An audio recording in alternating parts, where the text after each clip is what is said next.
Pernahkah Anda membeli tempe dan menyimpannya untuk dimasak beberapa hari kemudian? Namun setelah 2 hari berlalu, ternyata tempe yang disimpan telah mengkerut dan menjadi kering, atau justru malah basah dan berbau busuk.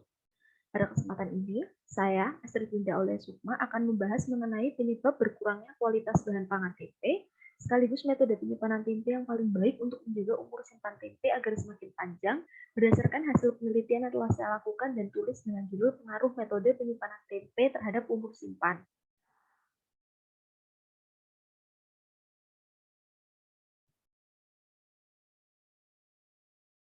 Sebelumnya, saya akan membahas mengenai tempe terlebih dahulu. Tempe sendiri merupakan bahan pangan yang cukup sering ditemui sehingga bukan makanan yang terdengar asing. Tempe terbuat dari kacang kedelai yang difermentasi sebagai bahan dasar pembuatannya.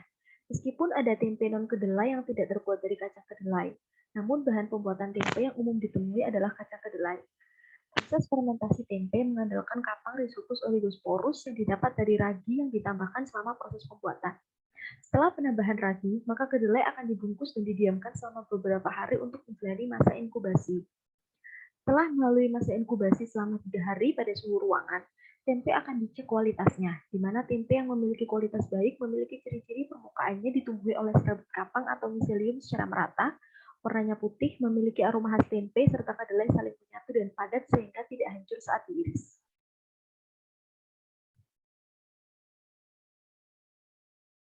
Tujuan dari penelitian yang dilakukan terbagi menjadi dua, yakni untuk mengetahui efek dari berbagai metode penyimpanan tempe terhadap kualitas dan daya simpan tempe. Lalu tujuan bagi peneliti selanjutnya adalah sebagai referensi penelitian, baik penelitian terhadap tempe maupun terhadap pengaruh kondisi penyimpanan terhadap kualitas bahan pangan, serta bermanfaat bagi masyarakat sehingga dapat menyimpan tempe dengan benar dan memperpanjang daya simpannya. Metode penelitian yang digunakan pada penelitian adalah metode kualitatif, dengan sumber data didapat dari proses pengamatan yang berlangsung selama 2 kali 24 jam, di mana data yang didapat berupa analisis perubahan fisik yang terjadi pada tempe. Pada penelitian yang dilakukan, kelima sampel diberi tanda untuk mempermudah pencatatan. Sampel A adalah tempe siap masak yang dijadikan sebagai kontrol pada penelitian ini.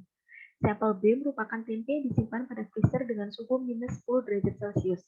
Sampel C adalah tempe yang disimpan pada chiller bersuhu 3 derajat Celcius. Sampel D, tempe yang disimpan pada sinar matahari atau sinar lampu secara langsung. Sampel E adalah tempe yang disimpan pada tempat yang tidak terkena sinar matahari.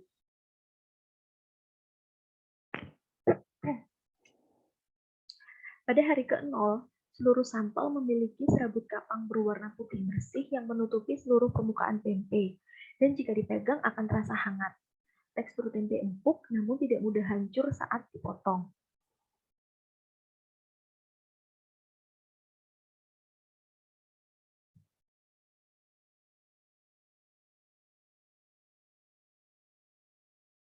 Setelah 1 kali 24 jam penelitian, sampel B dan C menjadi lebih keras dibandingkan sampel kontrol A dan mulai terjadi pengkerutan pada serabut kapang atau miselium.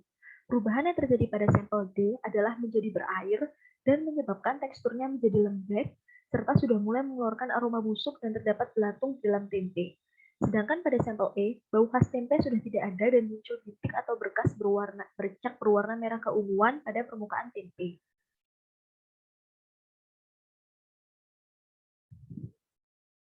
Setelah 2 kali 24 jam penelitian, sampel B dan C menjadi semakin keras dan pengkerutan atau penyusutan ukuran dibandingkan sampel tempe A sebagai kontrol terlihat semakin jelas.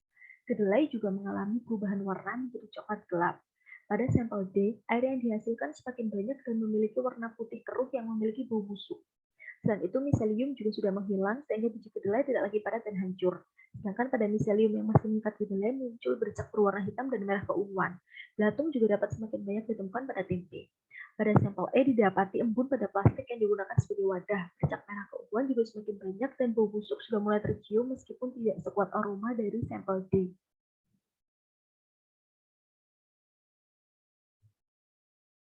Pada hari ke-0, sampel tempe yang terasa hangat saat disentuh disebabkan karena ragi masih melakukan proses fermentasi, sehingga kapang masih aktif melakukan metabolisme.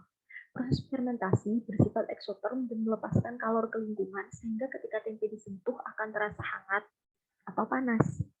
Perubahan warna kedelai menjadi coklat disebabkan karena adanya proses oksidasi senyawa fenolik di dalam tempe, di mana senyawa ini akan dikatalisis dengan enzim polifenol oksidasi lalu menghasilkan senyawa quinon yang memiliki tampilan kecoklatan. Namun, proses oksidasi ini hanya terjadi jika tempe disimpan pada suhu di bawah 5 derajat Celcius seperti sampel B dan sampel C. Sedangkan pada tempe yang disimpan pada suhu ruangan, proses perubahan warna berlangsung lebih cepat dan tidak melalui fase coklat seperti sampel B dan C, melainkan langsung menjadi warna hitam. Hal tersebut disebabkan karena pada suhu ruangan, proses metabolisme kapang akan terus berlangsung sehingga kapang masuk ke fase pembusukan dan mengalami perubahan warna menjadi kehitaman lebih cepat. Perubahan warna lain yang terjadi adalah perubahan warna menjadi merah keunguan yang hanya terjadi pada sampel tempe D dan E, di mana perubahan warna tersebut terjadi karena adanya interaksi antara NaOH pada ragi dengan kandungan protein pada tempe dan panas, sehingga menghasilkan warna merah keunguan yang dapat dilihat pada permukaan tempe.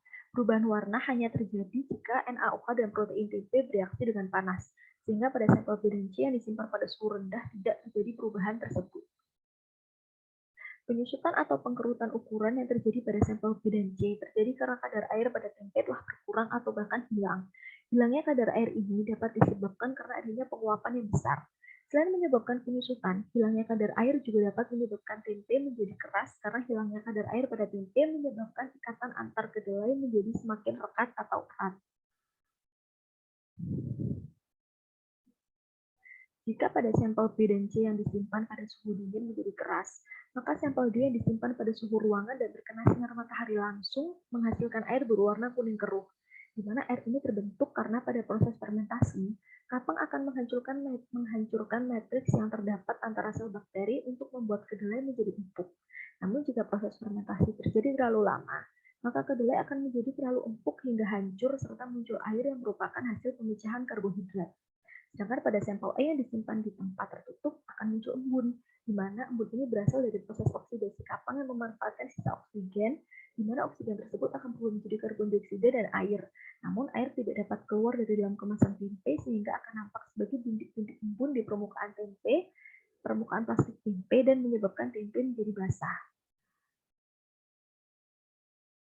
Selain itu, pada sampel D dan E juga tercium bau busuk menyerupai amonia, yang menjadi indikasi bahwa suatu bahan pangan telah mengalami penurunan kualitas dan tidak layak dikonsumsi.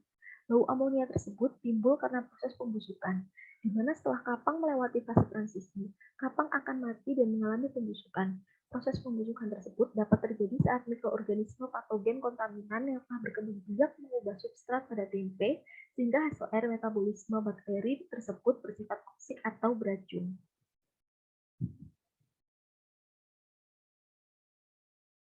Dari penelitian yang dilakukan, dapat disimpulkan bahwa pada sampel tempe B dan sampel C yang disimpan pada suhu rendah, terjadi kerusakan lebih sedikit dibandingkan sampel D dan sampel E yang disimpan pada suhu ruangan selama kurun waktu 2 kali 24 jam. Sehingga penyimpanan pada suhu rendah adalah metode penyimpanan terbaik untuk menyimpan bahan pangan dan siap masak. Namun penyimpanan juga berbatas selama 2 kali 24 jam saja. Saran yang dapat diberikan adalah pada penelitian selanjutnya dapat dilakukan pengamatan yang mengamati perubahan secara biologi dan kimia dengan alat yang lebih canggih. Selain itu, kesterilan alat, bahan, dan lingkungan juga dapat lebih diperhatikan sehingga kontaminan yang dapat mempengaruhi hasil penelitian dapat dikurangi atau diminimalisir. Terima kasih untuk waktu dan kesempatan yang diberikan kepada saya untuk menjelaskan metode penyimpanan terbaik bagi tempe siap masak. Saya harap hasil penelitian ini dapat difungsikan sebagaimana mestinya. Mohon maaf jika ada kesalahan dalam perbuatan atau kata. Sekian dan terima kasih.